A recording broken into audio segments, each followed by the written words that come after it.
Mga idol, may bagong intriga na naman kinasadlakan si Burdugoy. Nang minsan mag-upload ako ng isang video doon na mga puting manok yung white kelso. Nang may-ari si Dr. Min. May isang tao doon na nagkomentaryo. At galit na galit sa inggit na inggit ka bakit daw ang mahal ng manok. Guys,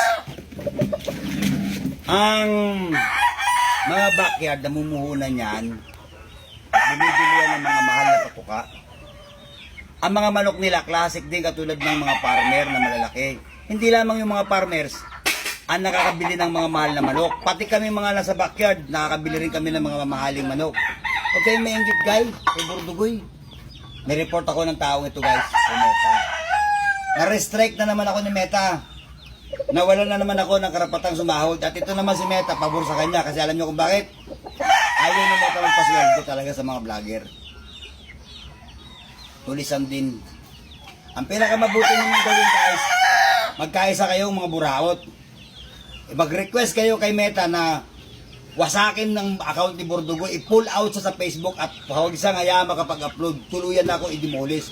Ganon ang gawin nyo guys.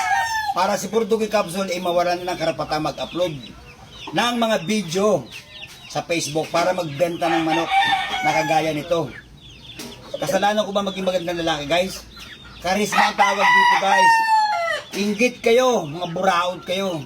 Wala kayong kabusugan.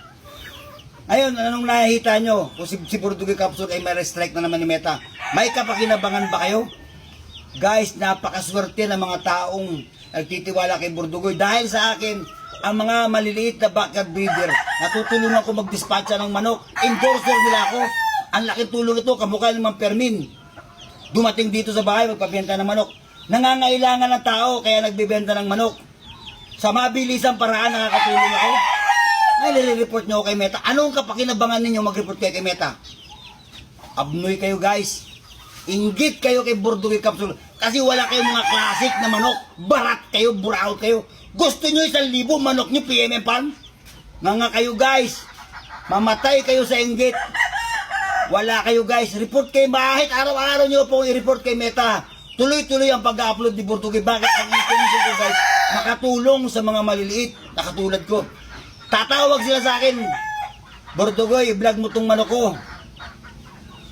Kung saan ako nakakarating guys. Para matulungan sila. Kamukha ng mga binablog kung may mga problema sa buhay, may mga kapansanan, may mga sakit. Natutulungan ko sila sa ganung paraan. Katulad ng teenager doon sa Tihero na nagbenta ng mga puting manok na 5,000 ang isa. May problema sa pamilya, nakakumpay ng tatay. Na-dispatch ako yung manok. Gaano kalaking tulong ang nagagawa ko sa mga tao ito guys. Pag i-report nyo kay Meta dahil buraot kayo. Mga kayo guys, at ikaw Meta, makonsensya ka. Hindi mo pa susuldin si Burdugoy, pinaghirapan ko to. Shout out muli sa mga buraot.